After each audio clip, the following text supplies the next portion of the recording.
Hi, thank you for watching. This is a video about the Pacific Coast PC800. What tends to happen after some time is that the fuel petcock behind the air filter starts to leak. And that is of course not a good idea, because then the gasoline just drips down, as you can see here in this picture. And well, it probably won't set your bike on fire, but it's still not a very good idea, and it smells really bad. So how do you know if your bike is leaking gasoline? Well, it's quite easy. If you smell gasoline, it's probably already leaking. I've been driving this bike for a while with this smell, and well, I was actually amazed at the amount of leakage, as you can see in this video, of this petcock. Now, how to repair this? Some people use a brass T. I haven't been able to find one in my local hardware store, but I guess the original piece would be much better. So that's why I ordered this part. You can see the part number on screen. I bought it at cmsnl.com because I'm from the Netherlands, and this is a Netherlands-based company specializing in hardware from a lot of Japanese bikes. So I ordered this part on Saturday, I believe, and then received it on Tuesday evening. In the meantime, I was waiting for these parts. I also bled the clutch and brakes to replace brake fluid. I'll show you at the end of the video. But I received this really nice package with this really nice keychain and a great poster with a nice girl on it and a nice CB350. And on the back of the poster was basically the story of CMS. And I really like that company. I really like what they stand for and the way they organize their stuff. So they not only scourge a lot of parts everywhere in the world, some parts that aren't available anymore they reproduce, or they let the original manufacturer reproduce it. So that's really nice, especially for the Pacific Coast. It would be really nice if they started producing the exhaust again, and of course the infamous left mirror. What you can see me do here is remove the hose clamps. Those are very easy to remove. Just get a pair of pliers, squeeze them and gently pull them back.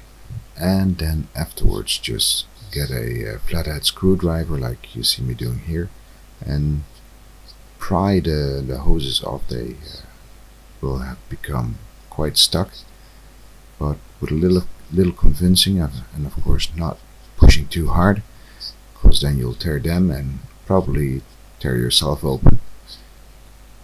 You'll take them off.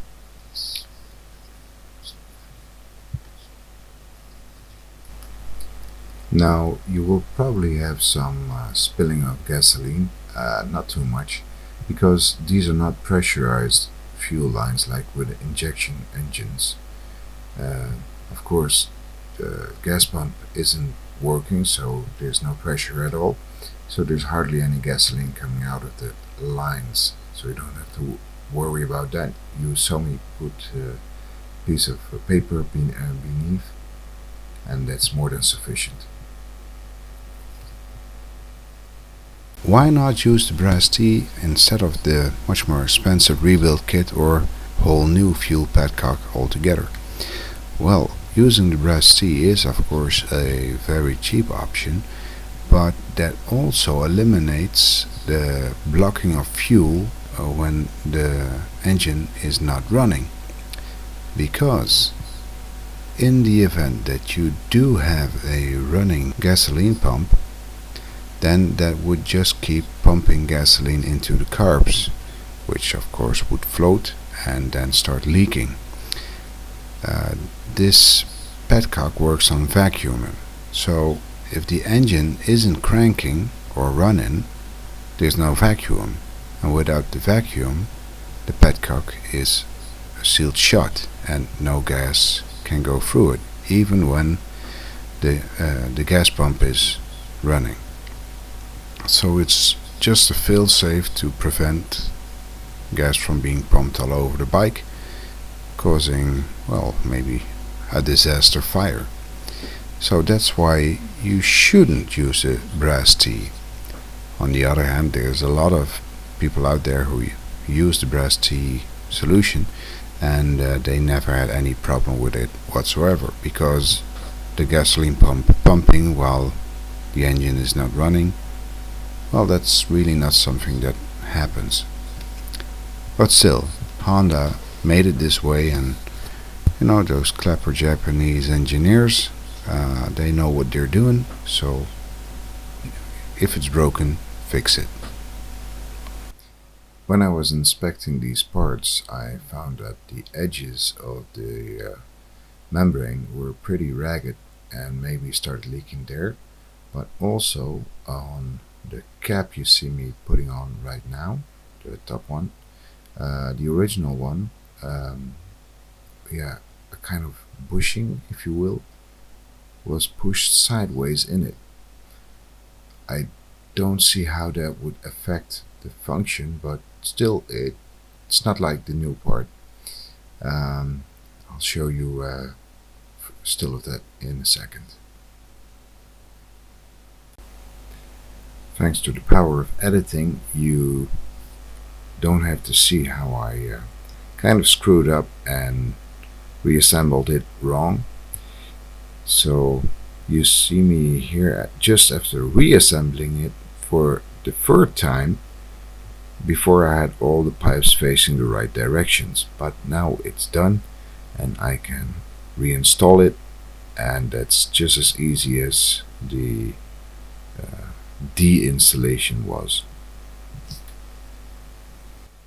And in a few seconds, the glorious end result, a non-leaking fuel petcock.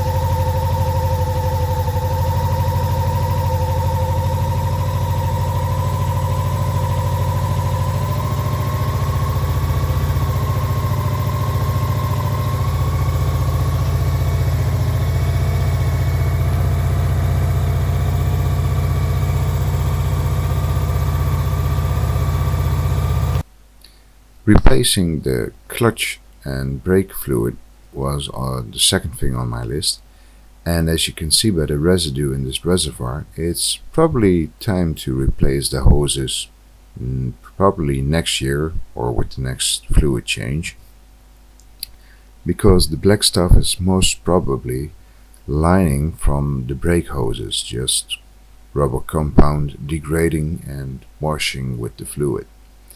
So I had to clean this and of course replace the fluid, which was, well, not clear, as you can see, and I use my special fluid draining bottle thingy made from a glass jar and a piece of aquarium hose, and that's how I bleed the brakes and clutch.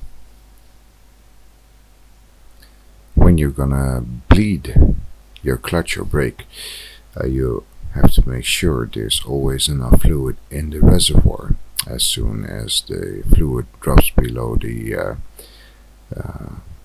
hole in the bottom, then you're gonna get air in your lines and you'll have to bleed that all over again, and you want to prevent that. In this case I didn't prevent that because I had to clean the reservoir, and that's why you see a lot of bubbles in the bleeding line when I'm bleeding the clutch line.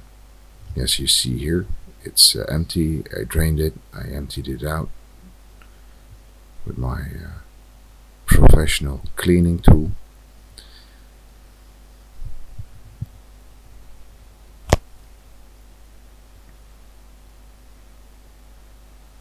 Of course, clean everything because this is dot 4 and this will eat your paint away.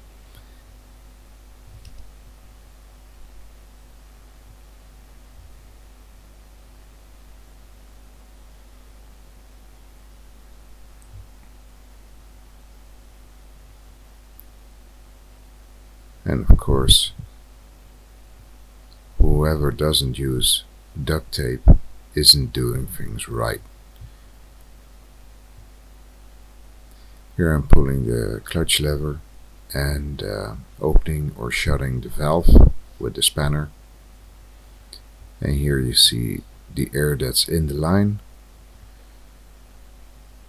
So every time you pump, you open the valve, fluid comes out, and as you can see here, at the bottom is the old fluid, at the top is some new fluid I put in there so it wouldn't suck in air. I think the clutch fluid hadn't been replaced in a long time. Afterwards I bled the brakes too, and that oil was quite clean, not nearly as dirty as the oil you see here in this jar. Remember to replace your clutch fluid at the same interval as your front brake fluid.